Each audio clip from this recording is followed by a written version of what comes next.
Grade 7s, welcome to lesson 9.2. What role did the Northwest Mounted Police play in the development of Western Canada? So Western Canada, that is going to, specifically we're going to be talking about Alberta, Saskatchewan, and Manitoba. So stick around and let's learn something.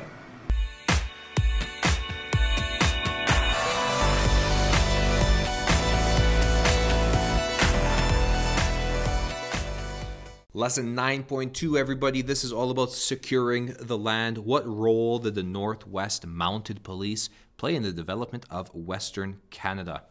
Like I mentioned, this was all about securing the land, securing Canadian land, Canadian soil. There was a rush that the government of Canada felt coming from the United States. The United States had this idea of manifest destiny. So there was a rush by the Canadian government to secure the land north of the 49th parallel so that the Americans wouldn't claim it for themselves.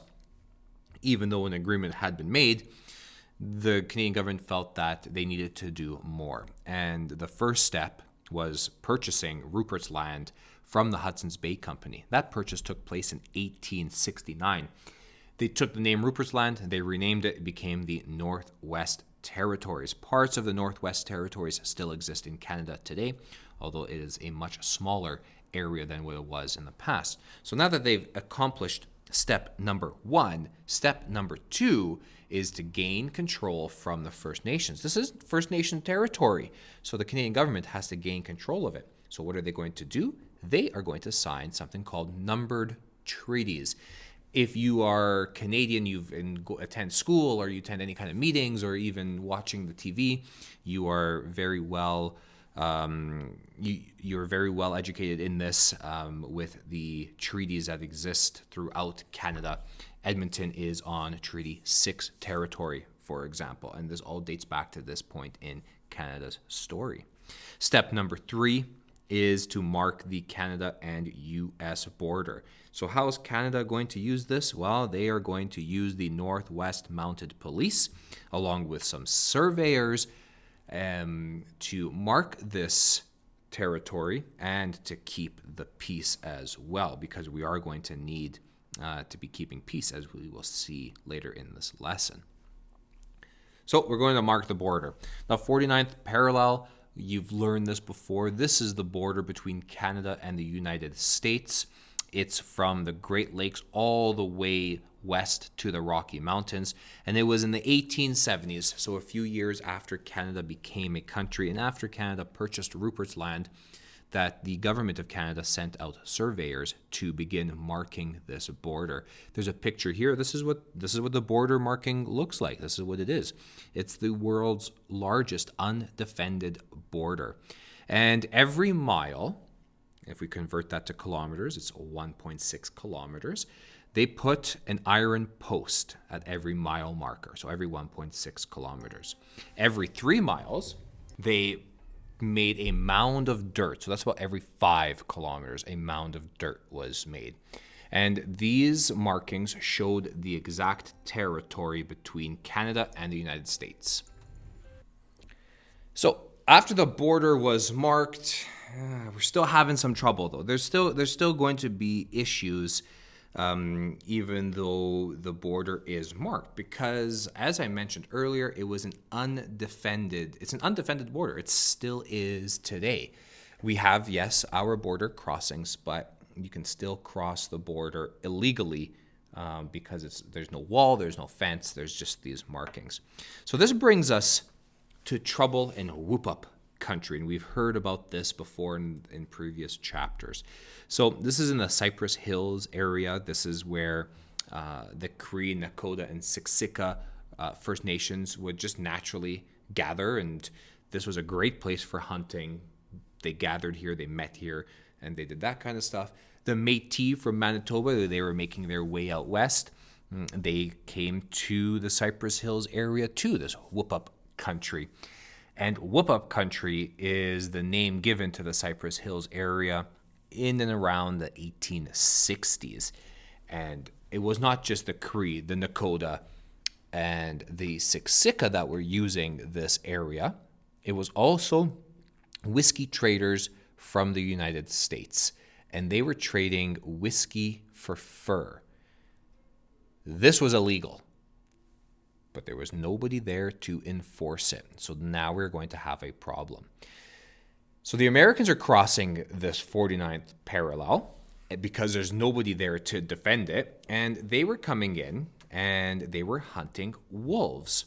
So what they would do is they would put poison inside the buffalo carcasses to attract these wolves so they can hunt the wolves. Well, it wasn't just the wolves that were attracted to the carcasses. Dogs were attracted to the carcasses as well. So they would feed on these buffalo carcasses. The dogs that belong to the locals that are in Whoopup country, which is the Cypress Hills area. And these dogs, obviously, they're eating this poison. They're consuming this poison, so they are going to be dying of this poison. So that is going to lead us to a conflict that will happen between the Americans and the First Nations. Well, who's going to win? Well, the Americans are going to win. They've got the advantage there because of the military technology, and they've got access to weapons that the First Nations here in the Cypress Hills area just don't have. This is happening over on the Canadian side of the border, so we're having some problems, so we need to deal with this somehow. So we're going to create a police force. So Prime Minister John A. Macdonald, obviously he's seeing that a police force is going to be needed. So he creates the Northwest Mounted Police.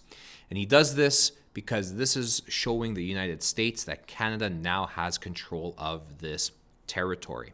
Its purpose, the Northwest Mounted Police, was to protect First Nations from these American wolfers that were coming north and killing off their dogs.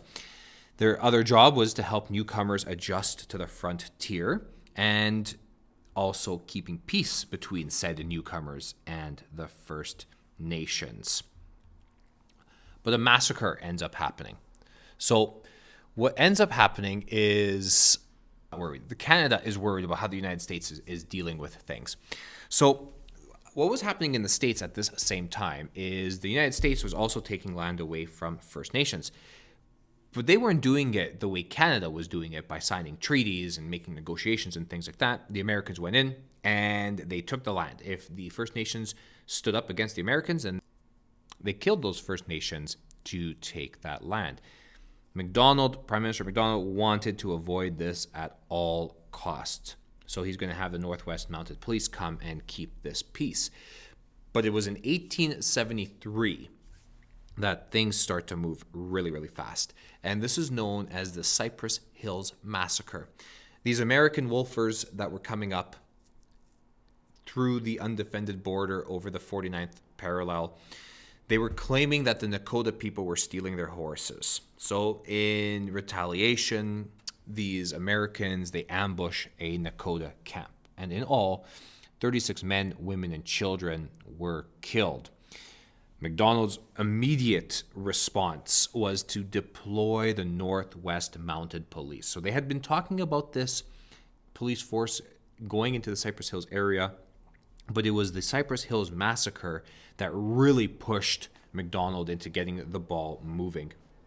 This period of time in Canada's history is called the Great March West. After the massacre, the Northwest Mounted Police, they begin their training in Manitoba. Okay, this is our nearest province to Cypress Hills. And in 1874, the Great March begins. So 300 Northwest Mounted Police are ready for deployment. So they head west in caravans, not the Dodge caravans. They head west in ox carts, horses, and wagons, off to Cypress Hills. But this quickly turns into a disaster. They didn't have enough food rations to make the journey, so their food ran low. They couldn't take care of their horses, so many horses died. And unfortunately, the Northwest Mounted Police, they ended up getting lost on this way out to Cypress Hills. So their guides were of no use to them. But eventually, the Northwest Mounted Police do arrive, and they establish 4 forts. Fort McLeod, which is present-day Lethbridge, Fort Walsh in Cypress Hills, Fort Edmonton in Edmonton, and Fort Brisebois, which later becomes Calgary. So now we've got the Northwest Mounted Police here in the west to secure the land, to keep peace, and to help the arrival of the newcomers that are coming in. So this is their main goal: to obey the law. Like any police force, is to obey the law. Okay, so in addition to keeping the peace, so they wanted to get the area, they wanted to rid the area of whiskey traders. They're enforcing the law, so they're going to arrest all lawbreakers and put them on trial. It's not going to be the only thing that they're going to be doing. It's not always fighting crime. They're going to be delivering mail as well. There's no firefighters, so they're going to fight fires. They're going to help new farmers that are on their way out. And eventually they are used in 1885. We learned this in the previous chapter. They helped to put down the uprisings of the Second Métis Uprising, which took place in 1885. The Northwest Mounted Police are no longer in existence. They merge with Dominion Police from Eastern Canada in 1919. There was something called the Winnipeg General Strike, and the two police forces merged into what is today the RCMP, the Royal Canadian Mounted Police. All right, I want you to head over to your notebook and complete the questions for this part of the chapter.